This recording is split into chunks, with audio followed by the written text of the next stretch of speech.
G'day, I'm James from Zalgariath Gaming, and this is Spell Focus, where we cast an arcane eye over a D&D 5e spell and see what it can resist. There are only 2 cantrips in the 2024 Player's Handbook that hail from the School of Abjuration, and both have had some decent changes from the 2014 versions, making them better value for your action economy, but sadly still bearing a fatal flaw which we will examine in a moment. Also, don't forget to grab your dice and ZG character sheet so you can join in with the micro-adventure at the end of the video. The 2 spells in question today are Blade Ward and Resistance. As abjuration spells, both of these cantrips are defensive options, with Blade Ward focusing on physical damage and Resistance on saving throws. Let's get physical first. I don't know what I'm missing, but 2014 Blade Ward would have to be up there with one of the worst spells in the game. It took a whole action, and the only thing it did was give you resistance to bludgeoning, piercing, and slashing damage for 1 turn. Just 1. So instead of attacking or dashing or disengaging, you just stood there, did nothing, said, "Come at me," and got slightly less pommeled than you otherwise would have. It basically gave you a taste of being a raging barbarian without the hit points to take the blows or the abilities to return them in favour. I mean, maybe if you're surrounded by 5 or 6 melee foes as an Eldritch Knight, but nah, there were so many better things you could do that I'd be surprised if in 2014 rules that spell was ever used. Terrible action economy. The new version starts off much better. Now it lasts a full minute with concentration, so you're getting benefit of using your action for up to 10 rounds. That's already a 10 times improvement. The mechanics are also vastly improved too, as instead of a crappy barbarian, you now have a personal bane field. The 2014 Blade Ward subtracts 1d4 for any attack roll made against you, or another way you can think of that is it gives you plus 1d4 to your AC versus each incoming blow. Now that's much better. Now your low-level Eldritch Knight can run into a big group of foes, shield and plate ready, and tank it up just that little bit longer as long as they keep their concentration intact. Which will be easier as they're going to get hit less often thanks to the effects of the spell lasting a minute. Effectively, you are resisting physical attacks, which makes the next paragraph kind of confusing. In 2014, the Resistance spell gave the target you touch a 1-minute window to gain a plus 1d4 buff to a saving throw, any saving throw. The best part was you could choose to roll the buff after seeing your d20 result, meaning if you passed or failed by more than 4, you didn't have to waste this minor boon. This could come in clutch and wasn't a bad little cantrip, especially if cast before the fight breaks out, if you had the opportunity.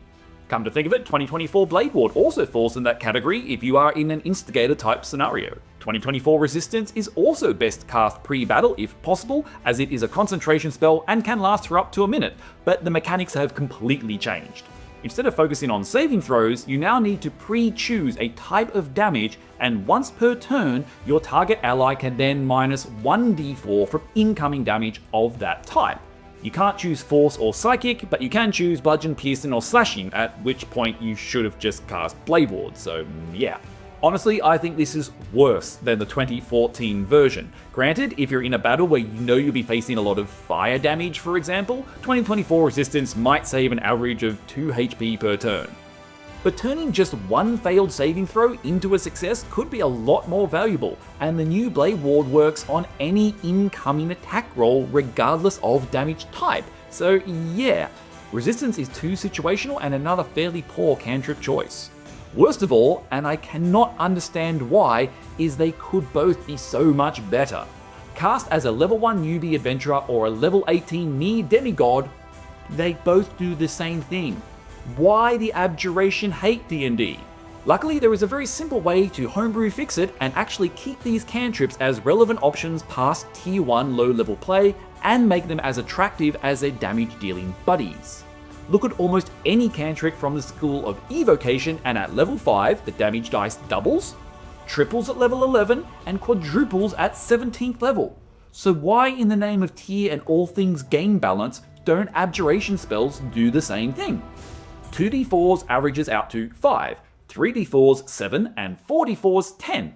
Now that's a great Blade Ward, or a reasonable fire damage soak in line with the power boost that offensive spells get, and yes, while the rare time you get a plus 16 to your armor class for a single attack off a cantrip, which would make shield look more like paper mache, remember it could just as easily only be plus 4 while you are that high level. and the monsters at the CR you'd be fighting by the time you're a level 18 Abjuration Wizard often have hit modifiers in the teens, so not that OP really. Same goes for resistance. Wiping off 4d4 ice damage sounds nice, but when the adult white dragon is dishing out 12d8 frostiness, it's still a cantrip level worthiness spell.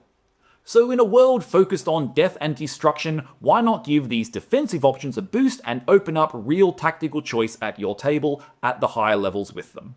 To make that even easier, this week I am not only going to give you the spell cards for the official version of those spells for free over on my Patreon, paid members will also get a second version with these homebrew updates included, so you can ask your DM to play nice with the much maligned Abjuration Cantrips. I hope you add them to your game. Now, precast those protective spells like it's still 3rd edition, it's time for Running on Empty. The public trial begins in the town square. Alexis is standing nervous but defiant, flanked by 2 guards. Her hands and ankles bound by sailors' cords, the Burgmaster, guard captain and a senior-looking official in robes sit on a slightly raised dais facing her. A large crowd quiets as a robed woman gestures, mutters something, and a wash of golden light pulses out from the dais. Alexis Negazrin, you're accused of the murder of Yosef Droll, guild merchant. What say you in your defense? The Burgmeister postulates. Innocent, as I said. I did show him to his room. He invited me in. I refused. He tore at my tunic, and as I turned to leave, he apologized and then retired. I did the same.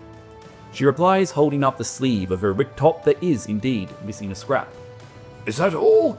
Can anyone else speak for the accused? Alexis's eyes turn towards Blowy, pleading.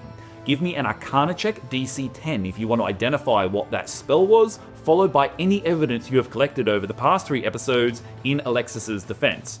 Blowy will back you up with the help action once we determine what your plan is. His roll.